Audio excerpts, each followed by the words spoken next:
Welcome to Pastor's Perspective, sponsored by Calvary Chapel, Costa Mesa. My name is Brian Perez. Thank you so much for listening on the radio today, the 14th of July, 2023, and for watching as well on Facebook and YouTube. In fact, if you're watching on Facebook or YouTube, look there on the bottom of the screen. See that there? That's our telephone number. Call it 888-564-6173. We'd love to know what's on your mind. We'd love to chat with you about anything. Maybe you read something in your Bible this morning that didn't make sense, or you heard something on one of our radio programs that you want more insight on. Well, give us a call. We've got Brian and Cheryl Broderson from Calvary Chapel, Costa Mesa here to answer your questions at 888-564-6173. 888-564-6173. So many good ones coming in so far, including about, the one that we get every now and then, but we know we have new listeners all the time. So should women wear head coverings? And minding your own business? That looks like an interesting one. And just different questions like that. Old Testament versus New Testament. And anyway, give us a call, 888-564-6173. Brian and Cheryl, what's up? What's new? Well, I'm a little wiped out. I've just done VBS every day this week from 8:30 to, today was till 12:30. It was 8:15 till 12:30. And everyone wants to know if Brian was gregarious. You know what? Brian came for about 15 minutes to the classroom, kind of stayed, met some of the kids that I like, and he did the Monday VBS. Okay, yes. Let's clarify that I was there for the whole time Monday. Well, not my class. Yeah, but I was there. I was on the Walking field. the campus. You went on the field? Out. Oh, yes, of course. What do we play? Soccer, these big rainbow-ish colored parachutes, limbo. They did the limbo thing, you know. Cheryl looks puzzled. Yeah. I'm like, what field were you on? No, I'm just kidding. He must have been there, but I think he was looking from a distance. That's what you could see a lot of things with binoculars. Isn't it called limbo? Yeah. Where you go under the I didn't try it. Bar. I didn't do it. You know what? Today was like water day. Water day. And not one child hit me with water. But you know our good English friend, Trish? Yes. She's no English Rose. She filled up her gun and she got me square. And I was like, Trish, she's like, will you forgive me? And I said, yes, but I'll never think of you again as an English Rose. And she said, I've never been an English Rose. I'm like, okay, you fooled me. But anyway, it was a great time. In fact, the volunteers, though, they're probably all taking naps right now, but they were amazing. Just like the most amazing people volunteered to teach VBS. And our stress, the whole team stress, is let these kids feel loved, know they're loved. Yep. And, and remember that you might be the only time that they see Jesus. Yeah. So, remember, channel Jesus, be Jesus, So anyway, I seriously had one of the best classes ever. They were just adorable. I'm in love with every single one of the kids I got to work with this week. Just amazing. And then the dance team, our own granddaughter was on that, but it was a great dance team. Kayla, who led it, was fantastic. Giovanna, just amazing. Just amazing. I mean, our Sunday school team, Merlene, Greta, and Deanna, they knocked themselves out. And then the K-Wave team that provided breakfast every single day. Wow. I know. And they were just... That is great. It was a really good breakfast. Effort. It was a really good breakfast, too. Yep. And so, hey, shout-outs to K-Wave. Were you making breakfast early this morning? No. It was 5 a.m.? It was Phil and Esther and... Renee. Yep. Yeah. It was just great. Yes. And they did a great job, too. From a distance, I wasn't even eating breakfast at 5 a.m., let alone making it. I know. And they brought it every day. I mean, faithfully. And they did a spread. I mean, it looked nice, too. You know how sometimes you have good food like mine, but it doesn't look edible? This food looked edible. And it was. But you didn't have any? No. Well, yeah, they had watermelon. Are you kidding? Oh, okay, good. Yeah. Good. You know me and watermelon. It's always a good thing when the food is edible. Yes. So, yes, Brian and I absolutely love watermelon. It's like our favorite. We're looking for that sweet watermelon. We think we found it. We won't mention the place, but they were on sale. Don't mention the place because then everybody will go. And Yeah, that's buy 'em kind all. of that was kind of my thought. Really, They're on sale for there $5 is right now. nothing like just a perfect watermelon. Yeah, it has to when be you kind get of crispy. The texture is perfect. Yeah, when you open it up, And- it goes. And the sweetness, it's kind of like this Yes. amazing. God has made some really, really great stuff. I love course, white peaches. Yes. And I had 2 white peaches for breakfast today. And one of them was so juicy. It was amazing. And it was just fabulous. So thank you, Lord, for this good And stuff. the seedless watermelon was, God working with us Yes. to To will and to do of his good pleasure. to genetically modify. Yes. Well, he gave us the watermelon too. I never liked watermelon until they were genetically modified. They were just too hard to eat with all those seeds, Yeah. It was like inevitably I would swallow one and be afraid that, vines were going to come out my ears or something. So All right, 888-564-6173 is the number to call. Yes? Sunday, we have a baptism. So if you didn't get baptized in the ocean, or maybe you're a little scared of getting baptized in the ocean, because I know there's been some tremendously huge baptisms down at the ocean. But if you want one where they actually know your name and recognize you, come to Calvary Chapel, Costa Mesa. We're going to do it in a pool right on the ground.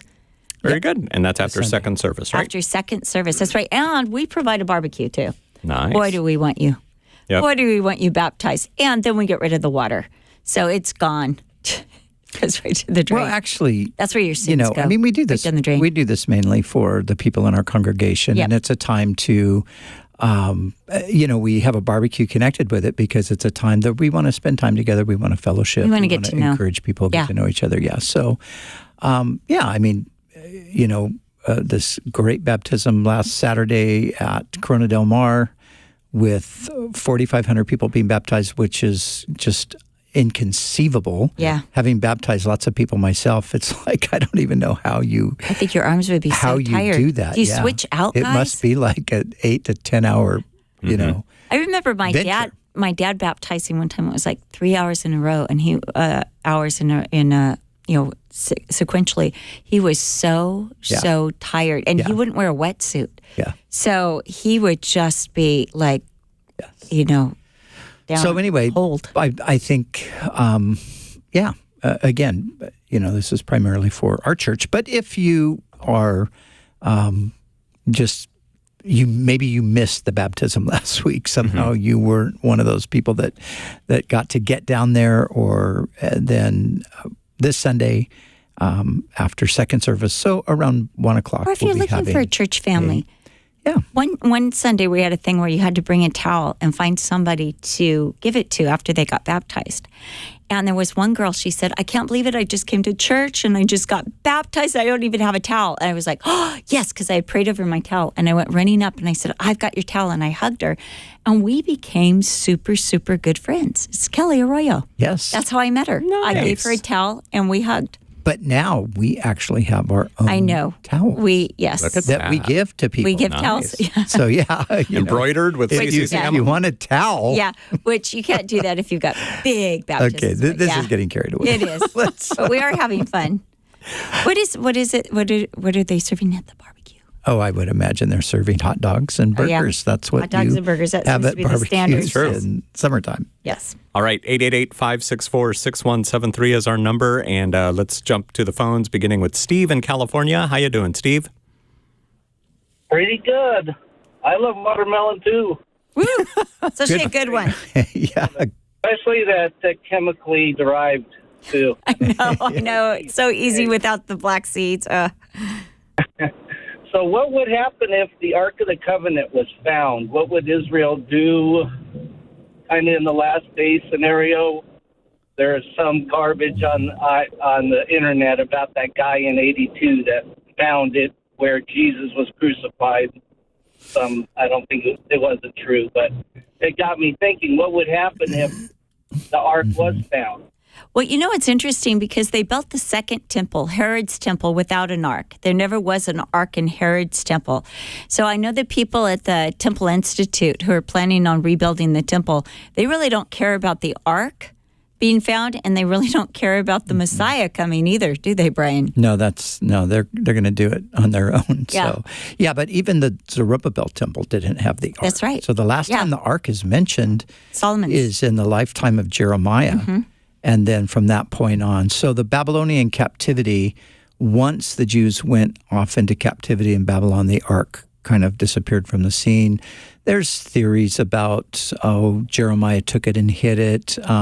Some people think, some Jewish people even think that it's still somewhere under the city, under the current city, back Jeremiah to the ancient times that Jeremiah hid it, yeah. But, again, the temple functioned for centuries without it, so it's not something that is, we've got to have this or we can't resume the the whole temple and ceremonies and all of that. Cheryl mentioned the Temple Institute. There is an institute in Jerusalem. It's a bit of a fringe group. Not everybody is on board with what they're doing, but they have already made garments for the priest, and they've put together the various utensils and things with the expectation that there is going to be a temple that's going to be rebuilt, and there's going to be a reinstitution of the priesthood. And I think that will happen at some point, but we don't know when. But the ark is not necessarily going to be part of it, nor is it necessary. Now, there's a cave, they believe. They'll take you to this place right it's outside the Damascus Gate. It's right near what we call Gordon's tomb. And Gordon was he was an English military. Yeah, military. Yeah. He was like a general, wasn't he? Yeah, and General Gordon. And he actually discovered a tomb right near what is commonly called Golgotha, or what they would call Golgotha, because it looked like a skull. And what had happened is there had been a temple, I think it was to Aphrodite, and there had even been a mosque, but an earthquake wiped both of them out. And while they were digging through the rubble, they happened to find a Byzantine arch. And when they dug further down, they found a tomb. And as they began to do more digging in that area, they found an ancient wine press, which is indicative of a garden tomb. And so there were many, including Gordon, that thought that was the place perhaps that Jesus was buried, because John mentions that near to the place where he was crucified, there was a tomb. All of this to say that Golgotha, or what we commonly call Golgotha, or what they call Golgotha today, the place of his skull, is also called the Cave of Jeremiah, because it's believed that Jeremiah sat on this cave, which is actually underneath what most people think was Calvary, and that he wept over Jerusalem and its destruction in this cave. And so I know that there were many who thought maybe it was hidden in this cave, but they didn't find anything. Calvary presently, and Calvary has been for about, 2,000 years, ever since the Muslim takeover of Jerusalem, it's been a graveyard. And the ancient Muslims were very strategic in this, because they didn't believe that a Messiah or a holy man would defile himself. So they thought if they put dead bodies and buried it, then they could keep Christians out because of the dead bodies, and they could make sure that the Messiah did not come back to that spot. And so anyway, it's an ancient Muslim graveyard. I mean, some of those graves go back, 2,000 years. Well, not 2,000 years, because as long as 1,000 years. Sorry. Yes. Right. Over 1,000. Yeah. Yes, you're right. Ever since the Muslims. Yes. Thank you. Well, hey, I did VBS. I'm a little. Yeah, 632. Yeah. The death of Muhammad. Yeah. So from that time forward, and they began, Yeah. a little further up when they took over the land we call Israel. So anyway, the thought, I don't think that you'll ever discover the Ark, because in Revelation it says that the Ark of the Covenant is in heaven. Yeah. And so I don't think you're ever going to find the Ark on earth. So back to the question, what would happen? I have no idea, because I don't think it would happen. Obviously, Steven Spielberg theorized and came up with, Raiders of the Lost Ark, or was that George Lucas? I think it's Spielberg. Okay. Spielberg, yeah. Spielberg. So they speculated, and they came up with, Yeah. Raiders of the Lost Ark. The Nazis getting a hold of it. Yeah, all of that stuff. But I believe that God purposely let it be lost because he wanted to point, just like there's no temple, because he wants to say that the new covenant is strictly through Jesus. There is no covenant with God apart from Jesus Christ. There's no agreement. There's no way to be made righteous. There are no sacrifices, nothing. And, just in case people would still keep trying to be righteous through sacrifices, the temple's destroyed. There is only one way to be made right with God. And I like to define righteousness because I think our idea of righteousness when we come to the New Testament can be off. I think we think of it as, morally upright. And it's more than that, because when the Bible is talking about righteousness, it is talking about alignment with God. And that's what it means. Are you in alignment with God? And so to be in alignment with God, to be saved, can only happen through Jesus. So I don't think that the Ark of the Covenant will ever be found on earth because I think that would lead people away from Jesus. So that's kind of my speculation on it. Do you have any speculation? No, I don't. I think we speculated long enough on the Ark, and we can move on. Okay. Except that I just lost my screen. So if we can get somebody to come in here and check out my screen. In the meantime, let me do a question that was sent in online. This one from Carol regarding 1 Corinthians chapter 11, verse 5, which reads, "But every woman who prays or prophesies with her head uncovered dishonors her head, for that is one and the same as if her head were shaved." So Carol just wants to know if we can explain this. Now, Pastor Brian, Cheryl is in here. Her head is uncovered. Is this wrong? Is this, I've been talking to her about that. Yeah. And yesterday her head was covered. She had this hat That's on, right. this black hat. It was really cool. It was go as your favorite game day. And so I went as Old Maid. Oh, okay. The Old Maid. So I'm the one that you don't want to pick, right? If you have a hand. So okay. that's a delineation, Brian. So, the passage in 1 Corinthians chapter 11, that's where that verse is found, is, I think, nobody knows exactly, what Paul's reasoning was, but I think almost everybody understands that it was something very specific to the cultural moment. And so it was something that Paul was advising them to do in the context of Corinth, because to have the head uncovered was seen as disrespectful in certain ways. And so, Paul was, he wanted to be sensitive. He said at one point earlier in the letter, he said, to the Jews I became like the Jew, to those under the law, like those under the law. To those who were without law, I became without law, not having no law, but under the law of Christ. So he said, I've become all things to all people, that by all means I might win some. So the situation in Corinth that he's addressing, it seems that Paul sees this as a failure to apply that principle. And it's a stumbling block because it looks like the women become Christians and then they become simultaneously disrespectful culturally. And so he gives his instruction there. And then, though, here's really, I think, the key. At the very end, he says, but we have no such two things. He says custom, and that's an important point to make, because a custom is a non-binding practice. And so he refers to it as a custom. And then he says we have no such custom, in the sense that this is not something that is applicable across the board in all the churches. And so I think that this is a place where we can definitely say Paul's instruction here is primarily cultural. So if we're in, one last thing, if we're in a culture that would, like if you were to go to Iraq. Where? Iraq. Yeah, if you were to go into a Muslim culture and you're going to do gospel ministry, you're going to want to be sensitive to the cultural norms, which would be women wear head coverings. And so you wouldn't, get up in church and say, ladies, you need to take all of that off. We don't want you wearing head coverings here because you don't need that. No, being culturally sensitive means that you would just allow for that. And I think that's what I wanted to say, though, is that you see throughout his epistles that Paul, and even through the book of Acts, that Paul is culturally aware. When he goes to Mars Hill, what does he do?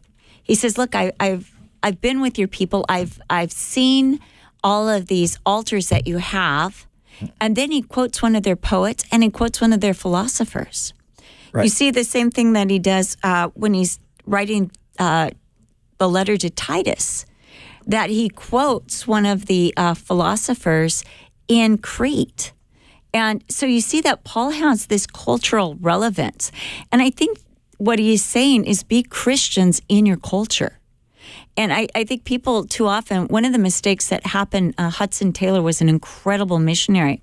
But when he first went from England to China, he saw that many of the missionaries were trying to change the culture. And he said, look, we don't want to export Westernism to China. We want to bring them Jesus. And, Jesus works regardless of your culture, and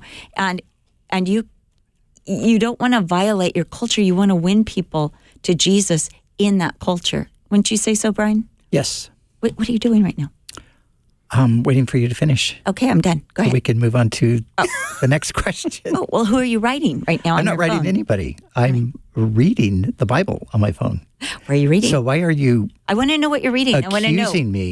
Falsely accusing me right here on the air. Okay, this is why. Because at dinner, I will tell him a heart-wrenching story, and he'll be on his phone and say he can multitask. And then he'll say, what? Who did what? When did this happen? And sometimes I made the whole thing up. It was a test, and he failed. So now you know a secret in our marriage. Okay, Brian. Okay.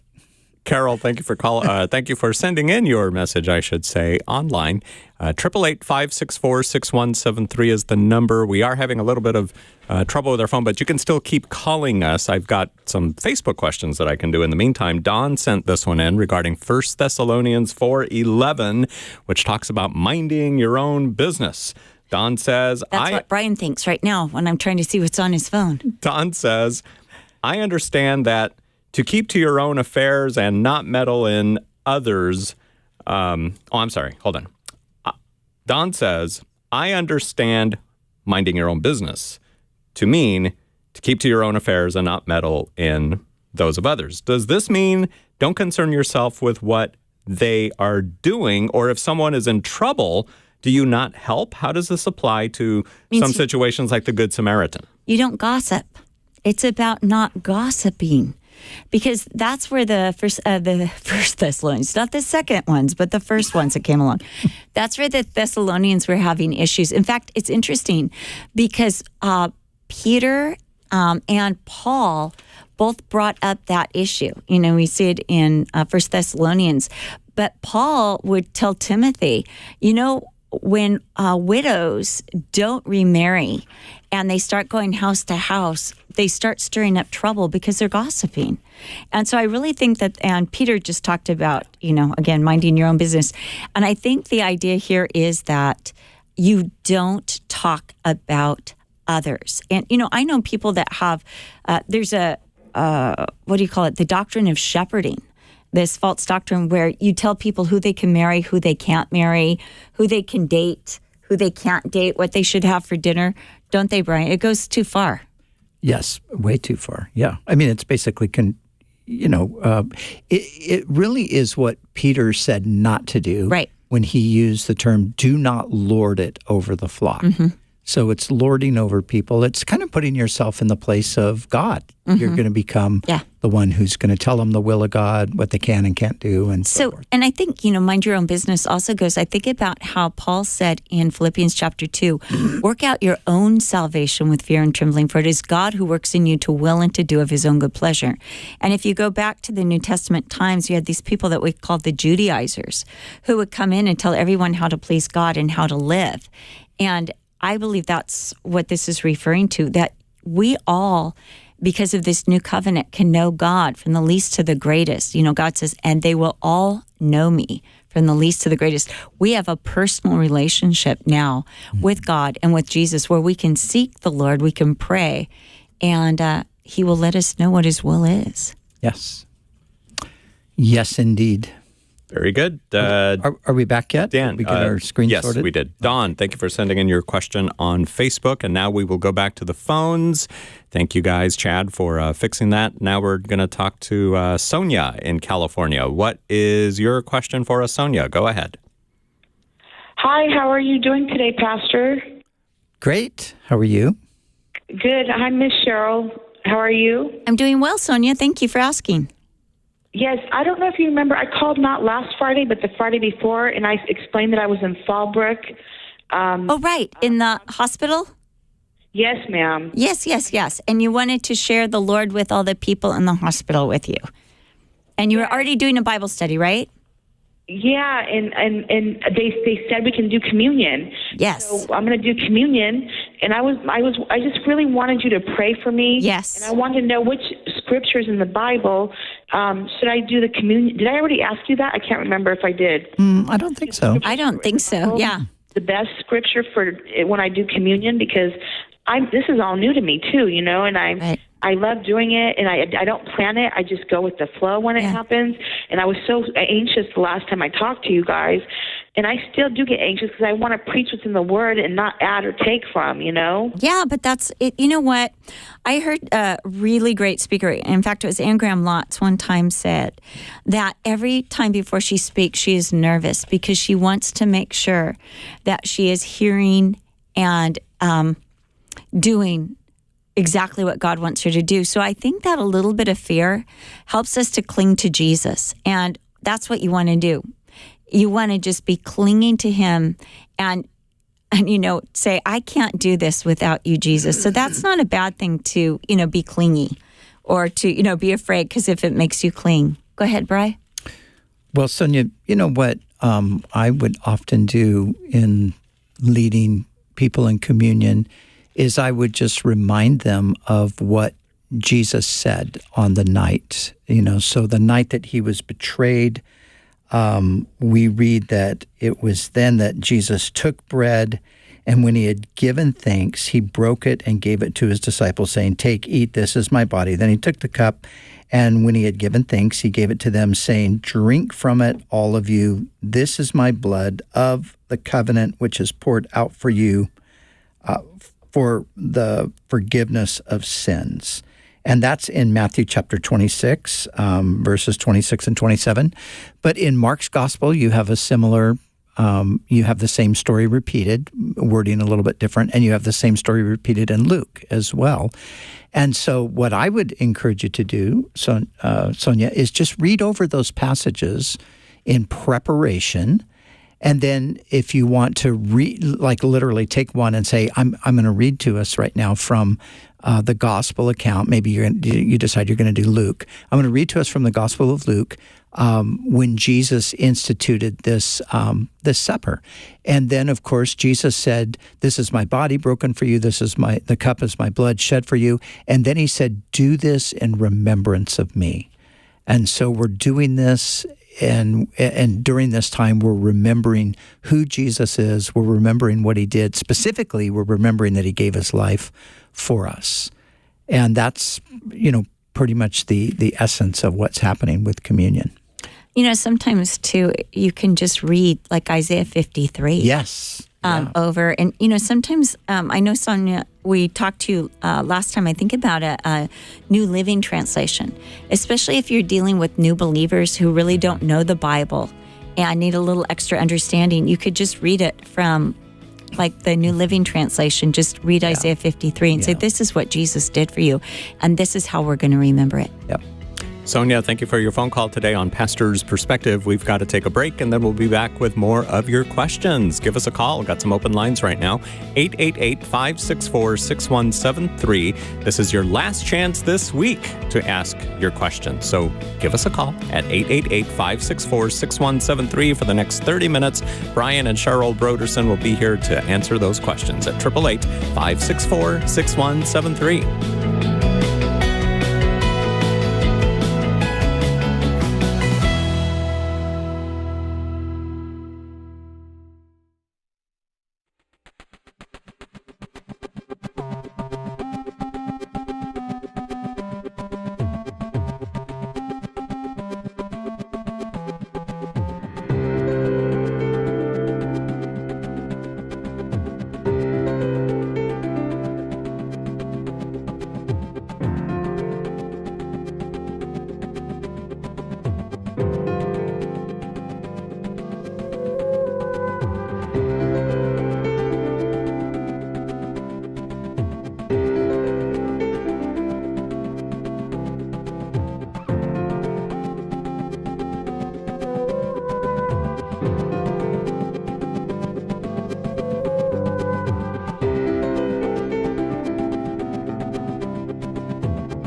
We are back on Pastor's Perspective. Thank you so much for listening on the radio and for watching online on Facebook and YouTube, or maybe you're watching on a podcast or listening on a podcast. We're live on this Friday afternoon at about 3:30 on the 14th of July. So if that's when you're listening, you can call us with your questions at 888-564-6173.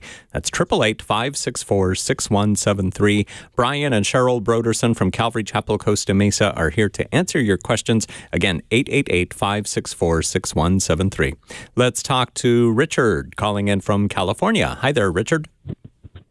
Well, sir, God bless you, and I'm glad you got your screens fixed. Thank you. Yes, we did. And I was praying for you. I just got to say, first off, Cheryl, you're so awesome. I didn't realize you're still there. I've been gone a year and a half to Arkansas without you guys. I've been listening to you all the time until I went there. And Cheryl, you're awesome. You know what? You have the H in your name. You know why you have the H in your name, not at the end of your name, but in the middle? It's because you honor your husband, and that's what the best thing I've ever seen you do, and you do it so great. You know what? Mr. Broderson, I'm so jealous. Wait, we have H for humor. We have a lot of fun together. So, Richard, you had a question about the term or the phrase in the Bible where God will set you free. What's that question about? Either set you free, yes, the truth will either set you free or make you free. I think it's the word make you free, because if God makes something, it's that way. And if He just set you free, I think you get unfree or escape or something. I don't know. Mm-hmm. Well, actually, most, with the exception of the King James Version, every other version is going to read "set you free," because that's really a better translation of the words there. Another way to translate it is "release you," and so and there's no big deal. I mean, if you think about you just made that distinction, God making something, but that's not the idea here. The idea is free. That's the point. So make you free, set you free. Deliver you, release you. That's what's being spoken So the of. idea is that we were condemned by sin, and we were in the prison of sin. Mm-hmm. We couldn't save ourselves, and because the requirement was to be in perfect alignment with God, mm-hmm. and none of us could be in perfect alignment with God because all have sinned and fallen short of the glory of God. None of us mm-hmm. had reached that standard, right. And that it was impossible for the blood of bulls and goats to truly purify us from sin. They could only cover the sin, but no one was completely exonerated from sin. But Jesus came and He lived that perfect life, the life we should have lived, with no sin, no mark against Him, exactly as God wanted mankind to live. And He lived it in an imperfect, fallen, sinful world. And yet He was able to keep this standard perfectly and stay constantly in alignment with God. And when they killed Him, this absolute innocent God-man, it broke the curse of sin. And so all who believe in Jesus now by faith, what Jesus has done is said, in my will, when I die, I want to will that my righteousness be applied to everyone who is who believes in me. And so the requirement now is faith. And if you believe in Jesus Christ, what He's done, that He died for your sins, that He rose again, then what happens is His perfect righteousness is now put on our record. We're not only set free, we're not only let out of the prison of sin, but our record has been expunged because of His righteousness. Mm-hmm. I love that picture you just painted, because I think we forget sometimes, or we just don't know, that the word testament means a will. That's the meaning of the word. So I love that idea that this is what Jesus has put in His will. When I die, this is what is going to happen. I think, this is what He has bequeathed to us. Yeah, that's amazing. I love that. I think that's what the author of Hebrews is saying. Yeah, that is. Because he's saying, this doesn't come to pass until the testator has died. The death of the testator. Right. Yeah. And so in order for us to get the righteousness of Jesus, Jesus had to die. Yeah. Yeah, and I like that. I mean, this is the new covenant, but testament is also used because it is that. It is His will and testament. Mm-hmm. Wonderful. Richard, thanks for your phone call today on Pastor's Perspective. Amy, we're going to go to you after we go up to Canada to speak to Sister Sophia. How you doing, Sophia?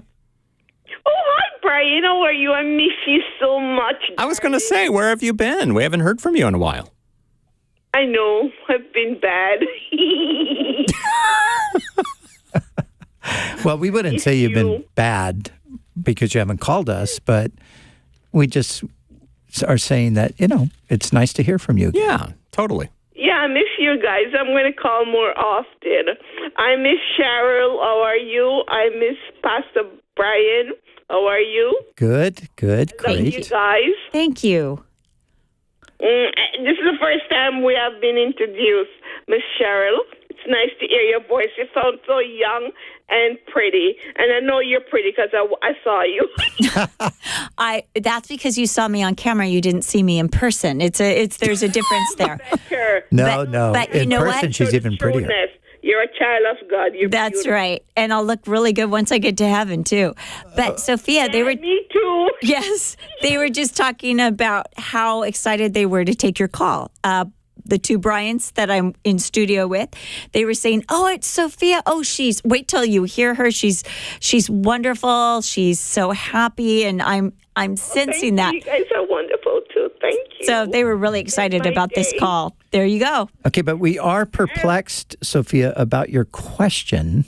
So what is your question exactly? I'm going to read it out because it's very hard for me to talk because I'm schizophrenic and many thoughts in my head. So I grab at anything that comes, and it's very hard for me to train myself to be focused.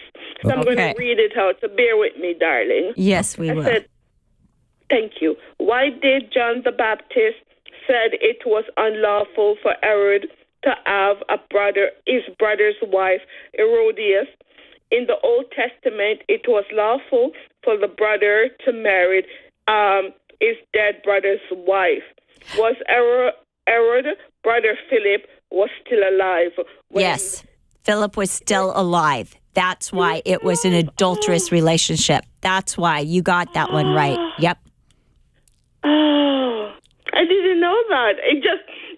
I put two and two together. And I said it only could be that, but I wasn't sure because I'm not a Bible scholar like Mr. Brian and Pastor, what's his name again? Bobby Conway. Yes. Dr. Bobby Conway.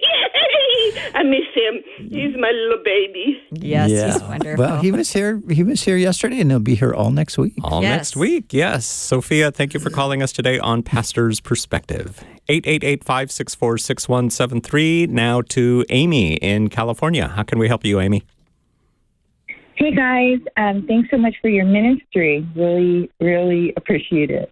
Here's my question. Okay, 1 Peter 3:19, it says, in which also he went and made proclamation to the spirits now in prison.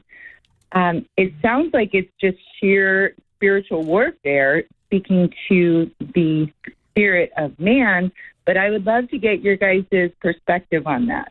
Well, Brian Broderson is here. He is the expert on spiritual warfare. He wrote the book.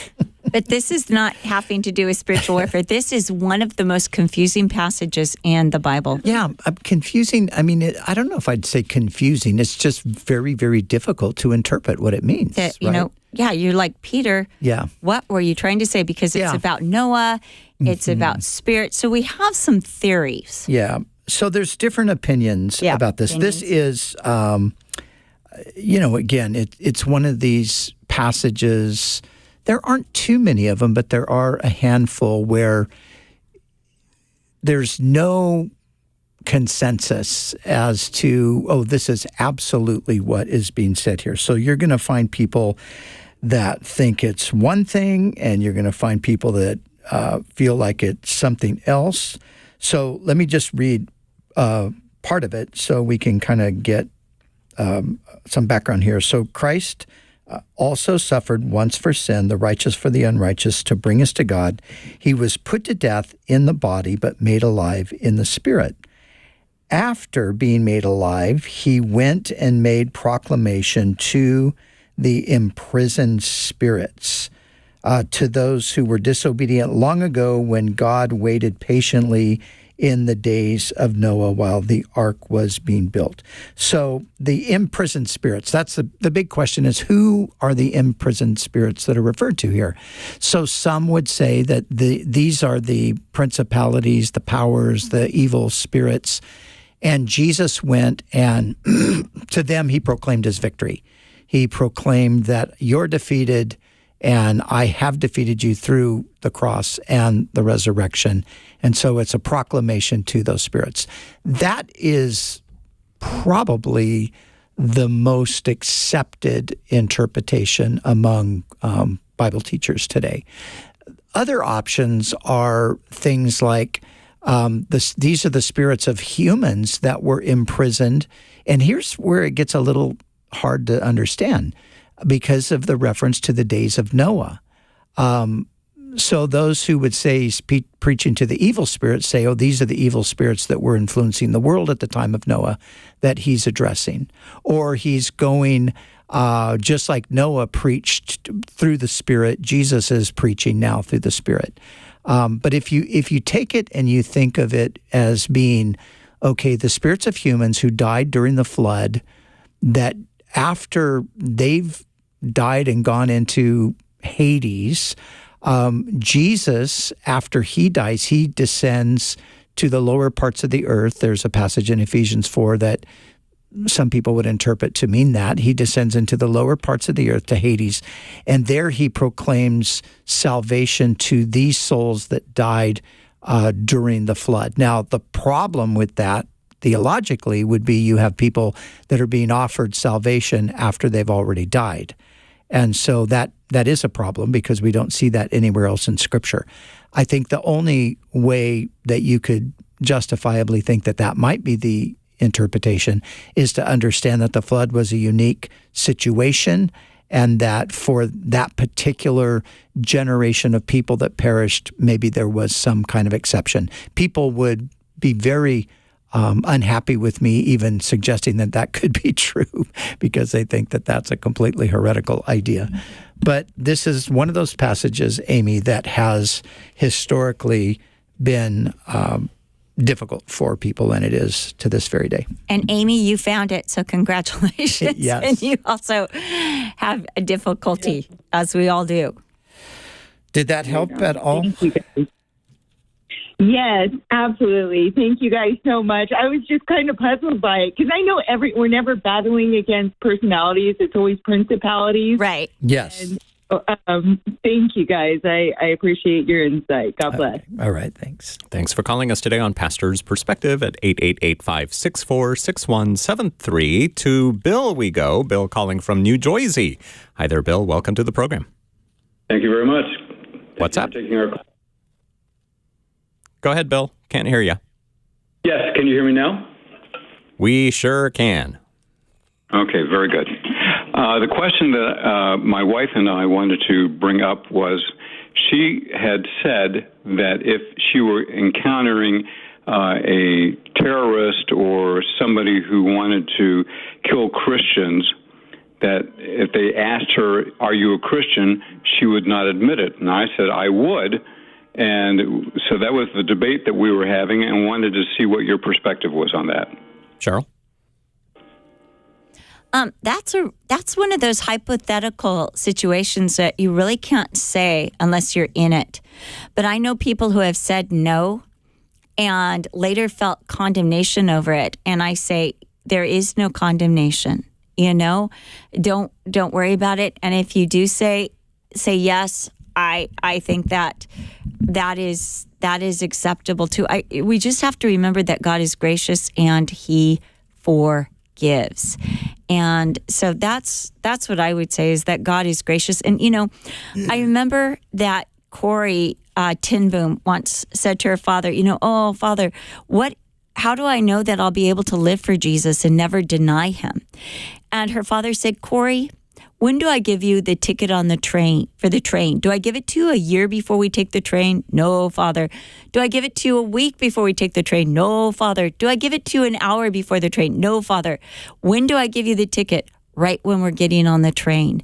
And I think, when you say hypothetical and you're talking about these kind of things, I think if you're in this situation, God, by His Holy Spirit, will give you the strength to say the right answer. But again, I do know people who feel so condemned, like they denied the Lord because they didn't say it. And to those people, I say, look, there's no condemnation. The Lord loves you. He wants you back. He wants you to feel free from this. And so that would be my answer. Back in one of the great persecutions against Christians in the early days of church history, when many did do that very thing, they denied or they, offered sacrifice to Caesar or whatever. When things changed and a new emperor came to power, and that was no longer a threat, those who had recanted wanted to remain in the church or wanted to come back into the church because they had been excluded for that. And there was a big controversy among church leaders as to whether a person who had denied the Lord in that way was able to be brought back in. So it became a big debate. And there were those that were very hard and said, no way, they denied the Lord, they are not welcome back in.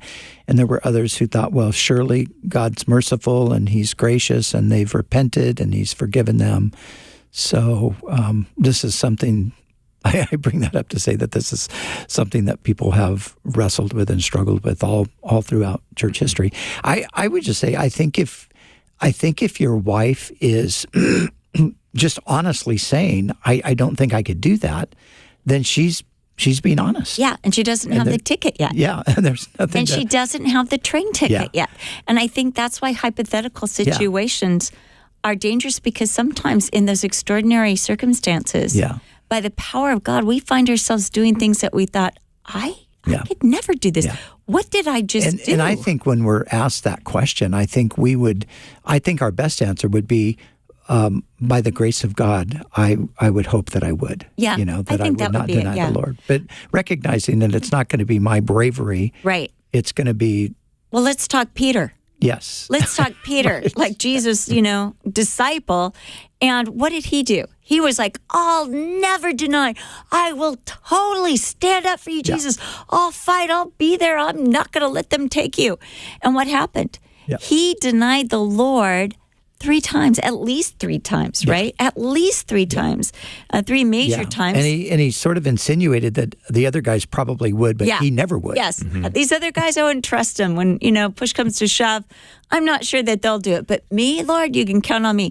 And yet Jesus, when Peter did deny Jesus 3 times, Jesus went after Peter. And somebody brought that up this week. It was our son Char. He was speaking to the VBS kids. And he said it was Jesus that pursued Peter for restoration and reconciliation, not Peter who pursued Jesus for reconciliation. Mm-hmm. And so it was Jesus made a special point on the shore of Galilee to reinstate Peter and said, Peter, do you love me? Do you love me? Because, the question wasn't, did you deny me? Are you as strong as you think? The question was, Peter, at the heart of every issue, do you love me? And Peter was able to affirm, I do, I do, I do. And Jesus said, all right, prove it by taking care of my sheep. This is the way you will show your love for me. Bill, thank you for calling us today from New Jersey on Pastor's Perspective. 888-564-6173 is the number. And now we're going to go to Rick calling in from California. Hello, Rick. Hey, good afternoon. So it's reading in Matthew 22:14. Many are called, few are chosen. So if someone rejects the call, does that mean they aren't chosen, or won't the Lord just continue to call and then they'll choose? Well, the point is they won't choose. That's, what Jesus is saying there is that many are called. And I think here Jesus he's showing that the invitation to salvation and the provision for salvation is universal. Some theologies would reject that idea. They say Christ only died for a certain number of people, the elect people. Yep. I think there Jesus is actually implying that no, the calling and the provision that comes with the calling goes out to everyone, but few are chosen. In that, it's those who respond to the call that end up being the ones who are chosen. And right before that, he just told the parable of the wedding feast, where the nobles who were called, they never came. So they didn't partake of the wedding feast. And then they went out to the highways and the byways and they invited everyone to come. But it was only those who came, responded to the invitations, and went into the wedding that were able to partake of the wedding feast, that were participants in it. And I think he's saying, the call, the invitation has gone out to everybody, but only those who respond to it get to eat and be part of this, become the chosen. So I think actually we become the chosen by responding to the invitation. I mean, God knows who's going to choose it, but we respond to it and then we become the chosen because we're in the feast. So if Pastor Brian, you were to invite people right now to have a relationship with the Lord and they rejected it, that doesn't mean that they couldn't come back at a later time. Well, thank God, no. It doesn't mean that. But at the same time, we have to seriously consider that will we have a next time? So the Bible it never gives us the impression that we can kind of delay this. But you might just want to wait a while. Maybe you're not ready yet. So no, the Bible says today, if you hear his voice, do not harden your heart. The Bible says today is the day of salvation. So when you hear the gospel, when the truth becomes clear to you, it needs a response, because not a delay. Also, delaying also can cause hardening of the heart. Yeah. If you hear the message and you don't respond, pretty soon you don't hear the message. Yep. My mom she taught me a song on the piano, and it was, he may not pass this way again, so open your heart and let him come in. Jesus will take all your sorrow and sin. And she said, honey, he might not pass this way. You need to respond. And as you were saying, that's what the author of Hebrews is saying. If you hear his voice, which he's quoting the Psalms, respond. Yeah. Respond.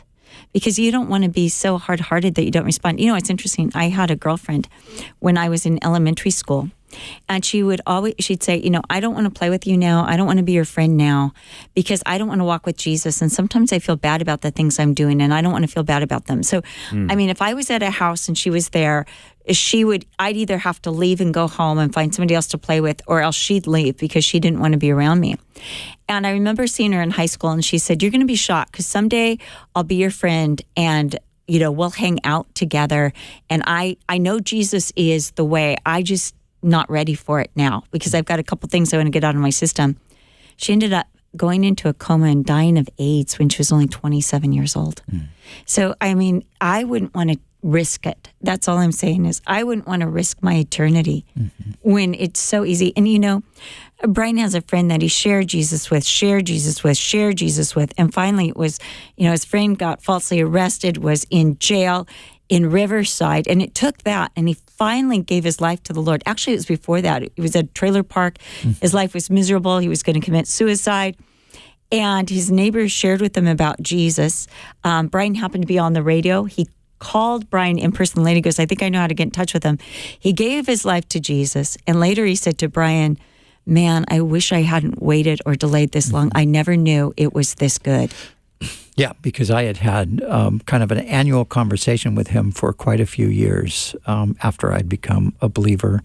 And, he would be so close, but then, just he wouldn't cross that threshold until, thank God, that day. But man, he went to the bottom of the pit before he finally did turn around. And then, of course, the question was, what in the world was I thinking?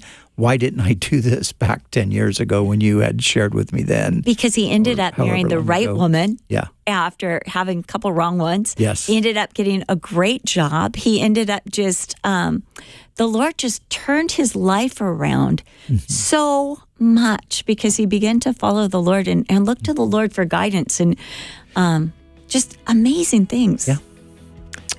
Pastor Brian, talk to somebody who's in that pit right now. What would you tell them?